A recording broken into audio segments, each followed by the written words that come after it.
আসসালামু আলাইকুম বন্ধুরা, আশা করি আপনারা সবাই ভালো আছেন। আরেকবার আড়লের গাছ আমি কিভাবে কেটেছি অনেকে আমার ভিডিও দেখেছেন। এই যে শুধু আমি ফল নিয়ে গিয়েছি, ডাল এবং গাছ সেম ওইভাবে রেখে দিয়েছি, শুধু ফলগুলো আমি সংরক্ষণ করেছি। এই যে আবার নতুন কিন্তু পাতা বের হয়ে গিয়েছে, এই যে আবার কিন্তু নতুন পাতা বের হয়ে গিয়েছে। এই যে সেম আমি কিন্তু দুইটা গাছ আছে আমার, দুইটা গাছ কিন্তু সেম আমি করে রেখেছি। এই যে এই যে এটা কিন্তু পুরাতন ডাল, এটা এটা কিন্তু হচ্ছে পুরাতন ডাল এবং নতুন ডাল। এই যে এখান থেকে এটা বের হয়েছে কিন্তু, এই যে এইখান থেকে আমি এবার কেটেছি, এই যে এইখান থেকে আমি এবার কেটেছি, এখান থেকে আবার এটা বের হয়েছে। এই যে মানে এটা হচ্ছে নতুন ডাল, এটা হচ্ছে পুরাতন ডাল, দেখছেন? আর এই যে যেখান থেকে কেটেছি সেখান থেকে এক বিদ্যা করে শুকিয়ে গিয়েছে, মানে মেন ডাল যেটা বলি, এই যে এটাও।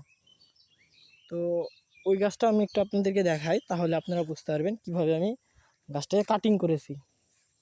এই যে এই যে এই জায়গাটা কিন্তু শুকিয়ে যাচ্ছে, এই যে এখানে কিন্তু ডাল ছিল, তারপরে কিন্তু এইটা কিন্তু নতুন ডাল বের হয়েছে, এটাও নতুন ডাল বের হয়েছে। আর এই যে গাছ, মেন গাছ সেম ওইভাবেই রেখে দিয়েছি। তো দেখা যাক এবার যদি ফল আসে, তাহলে প্রত্যেক বছর আমি 2 বছর করে রাখবো। কিন্তু আমি কিন্তু মানে এইটা যদি না হয় তো কিন্তু আমার এইটা হবে। এই যে অলরেডি কিন্তু আমি লাগাই দিয়েছি, অলরেডি বের হয়ে গিয়েছে অনেক জায়গায়।